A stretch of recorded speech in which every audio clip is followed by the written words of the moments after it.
Shalom, saudara dan saudari yang terkasih dalam Tuhan kita Yesus Kristus. Marilah kita luangkan waktu beberapa menit untuk berkencan dengan Tuhan saat ini, agar dari hari ke hari kita semakin dekat dengan Tuhan, sehingga hidup kita semakin diberkati dan menjadi berkat. Kencan dengan Tuhan, Minggu 6 April 2025. Bacaan dari surat kedua Rasul Paulus kepada Timotius bab 3 ayat 17.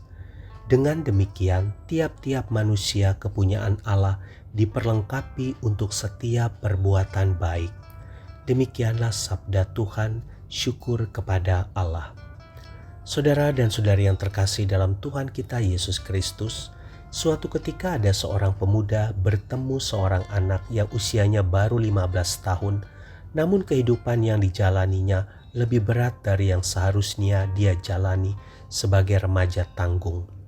Karena itulah ia tergerak untuk berbincang-bincang dengannya. Pikirnya perbincangan itu mungkin bisa sedikit menghibur dan menyemangatinya.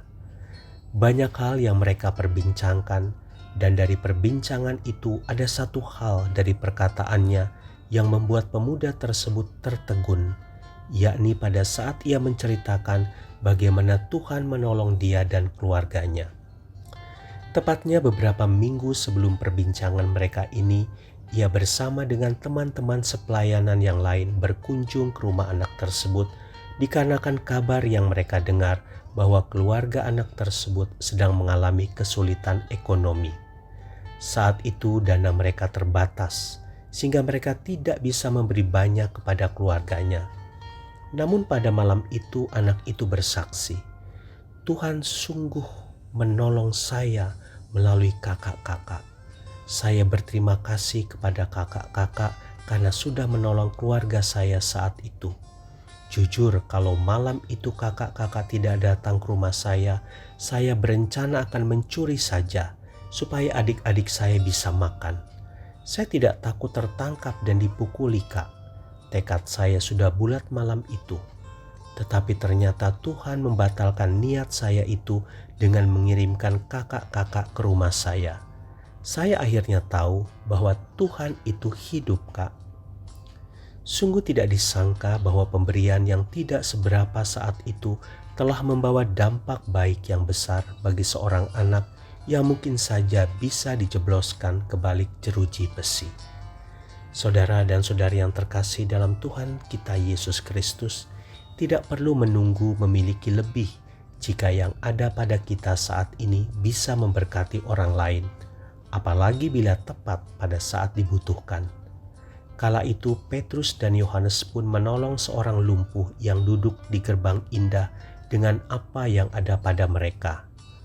"Emas dan perak tidak ada padaku, tetapi apa yang kupunyai kuberikan kepadamu. Demi nama Yesus Kristus orang Nazaret itu, berjalanlah." Sebagai pengikut Yesus, kita tidak perlu bingung bagaimana cara memberkati orang lain, apalagi sampai takut kekurangan. Sebab di dalam Tuhan, kita tidak hanya dibekalinya dengan materi untuk memberkati sesama, tetapi ada juga perkataan yang baik, hikmat, hati yang mau berdoa bagi sesama, karunia penyembuhan, dan karunia rohani lainnya. Sekarang yang perlu kita lakukan adalah lebih sering melihat sekitar kita. Mintalah kepada Tuhan mata yang mampu melihat kebutuhan orang-orang yang ada di sekitar kita, hati yang peka dengan kesusahan sesama, dan tangan yang ringan untuk menolong, sehingga kita dapat menjadi instrumen-instrumen kasih-Nya. Tuhan Yesus memberkati. Marilah kita berdoa dalam nama Bapa dan Putra dan Roh Kudus. Amin.